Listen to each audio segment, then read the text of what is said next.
Replacement Therapy, HRT. Join me today as I share with you my thought process and personal journey to why I said no to HRT. Welcome to Inspired Midlife. My name is Ancy, and this is a space that I'm creating to help you uncover purpose, embrace joy, and rediscover the missing link to fulfillment. So I hope you've got your cup of tea, kick off your shoes, and let's get stuck in. So hormone replacement therapy, or HRT, is a topic that is often shrouded in controversy and information, misinformation, disinformation, whatever it might be.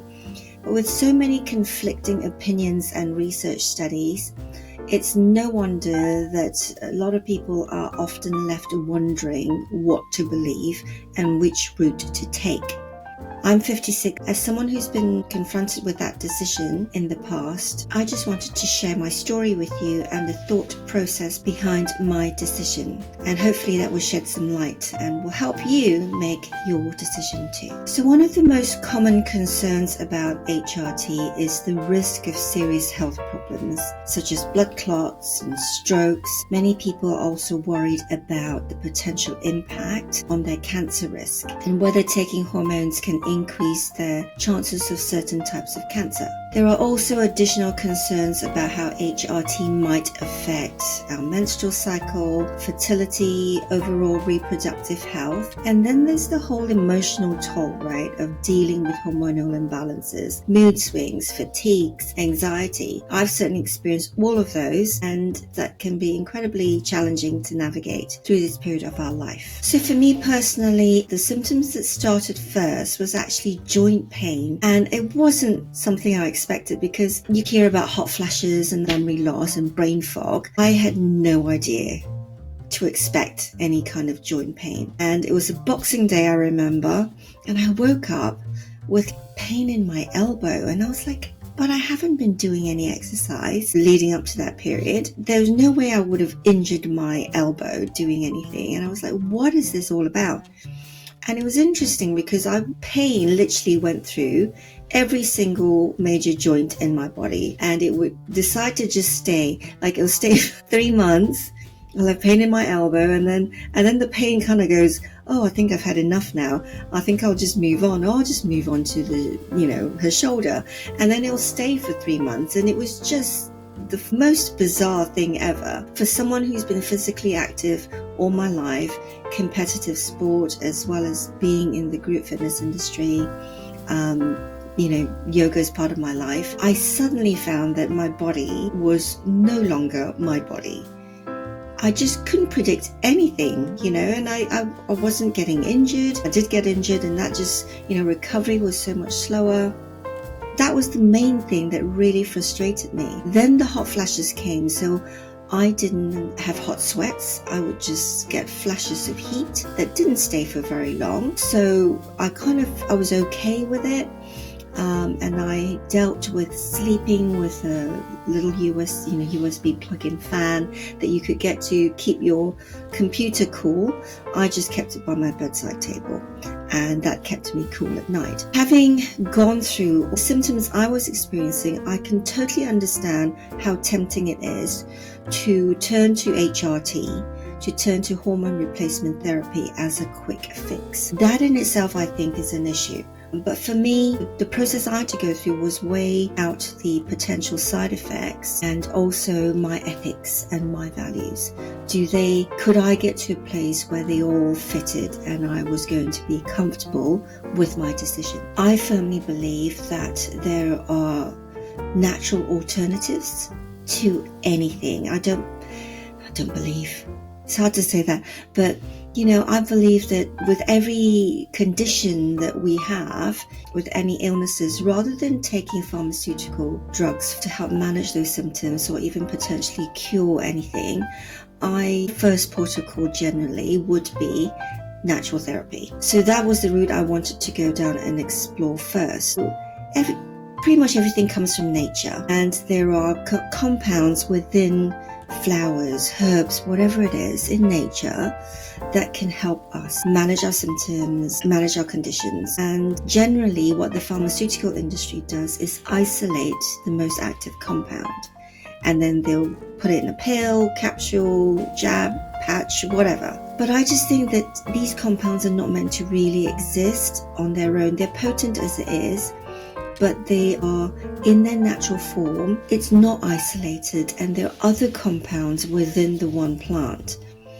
And so therefore, do those, now I don't know, but my question is, if we take a plant in its natural form, are the side effects less than if we isolated the compound and magnified the potency of that particular compound? Because any drug that you take up, whether it's hay fever tablet to whatever, it does come with side effects. So could we take something that's natural that has minimal side effects?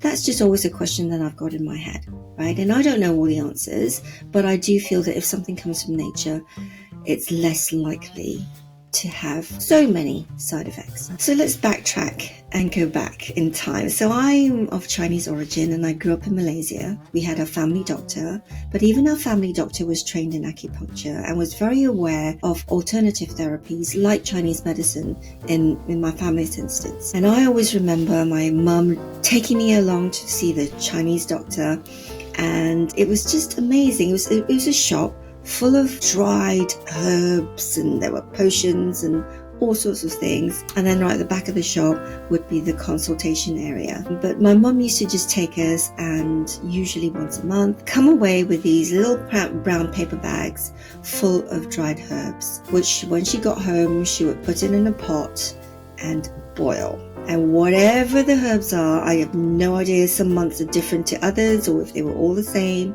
the house would just really start to take on this interesting aroma. Whatever she boiled was always black. She would put it in this bowl, right, that we had to drink, and it was hot. And there were still bits of roots and things left in it. And on the top side, on the table, she would always have like a dried prune or dried preserved fruit that's a sweet, and that would be your reward after finishing that bowl. So we used to like just gulp it back and then head for the preserved fruit and shove that in our mouth to take away the taste.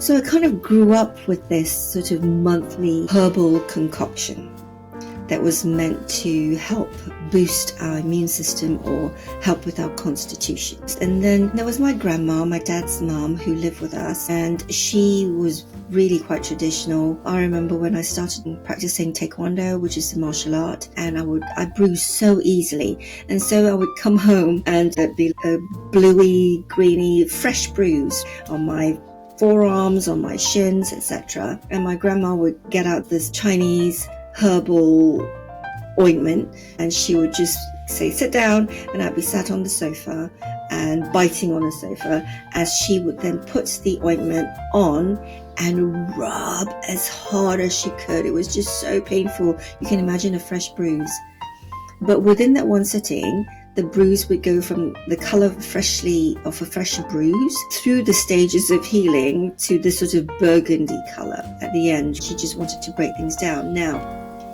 when I first came to the UK, it was all about rest. You're putting ice on and you elevate and compression. That has now, I believe, changed, but that is still in a lot of people's mindset here. As I live in the UK, want to put some ice on it. And that was a conflict in my mind of two opposites. One saying put ice, and there's my grandma who would slap some Chinese ointment on and rub as hard as she could. And to be fair, if I left a bruise and didn't do anything with it, and possibly even put some ice on it, it would take me weeks to get over this bruise. It would still be discolored, my skin, right?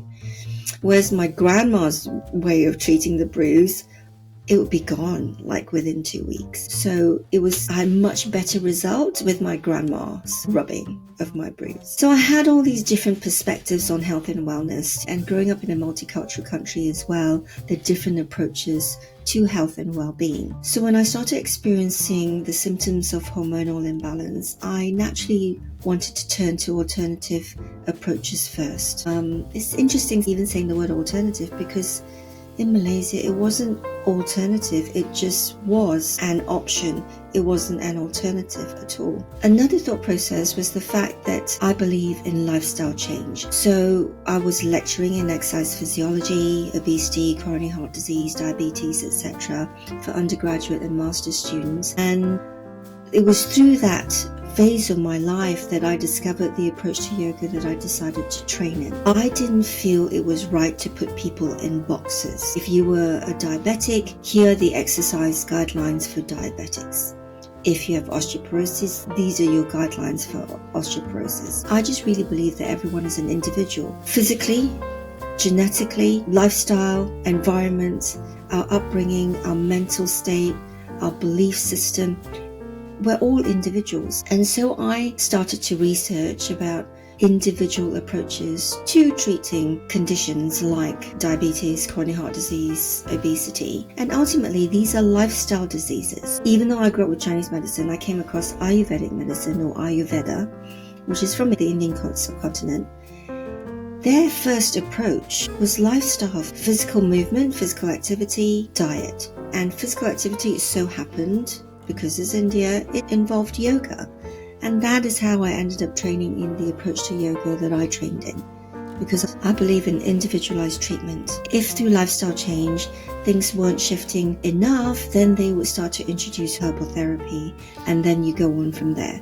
And so for me, it just makes complete sense, because most of what we're experiencing these days is to do with our lifestyle. And there's all the other stuff in the developments in technology and farming. I was talking to someone today saying that we were planning for our wedding, and there's a handful of people who were celiac and others who were gluten intolerant, and they've requested gluten-free food. And there were people there who said, well, that didn't exist when I was younger. I'm not saying that it never existed. It probably did. But then the processed foods and how food is farmed is also completely different. There's the pesticides and the feed that that are being fed to farm animals, etc. It's all shifted dramatically in the last 50 years, even, I would say. So for me personally, when I started experiencing the symptoms of perimenopause, which started, I think I went through perimenopause for a period of about 4 years. But when I first started, I said it started with joint pain, and then the hot flashes came, and then the mood swings happened. They weren't too bad, my mood swings. I could catch them. Doesn't mean to say I was very nice at home, because I would probably all let it out at home. I started to make dietary changes first. I'm already vegan, I'm on a plant-based diet, and so it was just a matter of tweaking things. Alcohol I knew was a no-go for me, because even if I just had one small glass of wine, it would really affect my sleep, and I would definitely be kept awake most of the night with hot flashes. So it just didn't sit well with me at all. So I increased the amount of whole foods that I was eating, and at some point, I sought a medical herbalist and got some herbal tinctures to help me along the way, which really actually helped. I was already physically active, and I was practicing yoga, and I had a meditation practice. So that was all already in place to help regulate my mood and my energy levels. Another thought process that I had was the whole manipulation of our hormones, particularly if you're female, starting in our teens with going on the pill to manage, menstrual cramps and emotions and all that kind of stuff. And for some, it carries on right through. Then they have children, so they come off contraception, they have a child, and then after that, they may go back on the pill or seek alternative methods of contraception. Then eventually they hit perimenopause, and I think how normal, whatever normal is, but how normal or regular is your hormonal system in the first place, because you've manipulated it for most of your life. I had about a decade without the pill, without exposing myself to any hormonal treatment before I started to go through perimenopause. And so I had at least a gap there. I'm not saying don't have hormonal contraception, but there are alternatives that are more natural. And it's not natural, right, to manipulate our hormones. I've had people say to me when I was going through perimenopause and we're talking about hot flashes, saying, oh, well, I just went on HRT, why don't you? It just, stopped my hot flashes immediately. And I was like, well, Firstly, the hot flashes are there, and if I monitor what I eat and drink, my hot flashes were minimal. It meant I had to be strict with my lifestyle. And that's hard work, right? So people prefer the easy option of just taking something, popping a pill, having a jab, having a patch, so that they have what is considered a quick and easy fix to something. If I look at my mum, and she's, oh God, how old is my mum? She's 90 this year. And I asked her, I said, do you remember going through perimenopause and menopause? And she didn't at all. She just didn't. Fair enough, this was Malaysia, but we were eating food that was home cooked primarily. Processed food was minimal.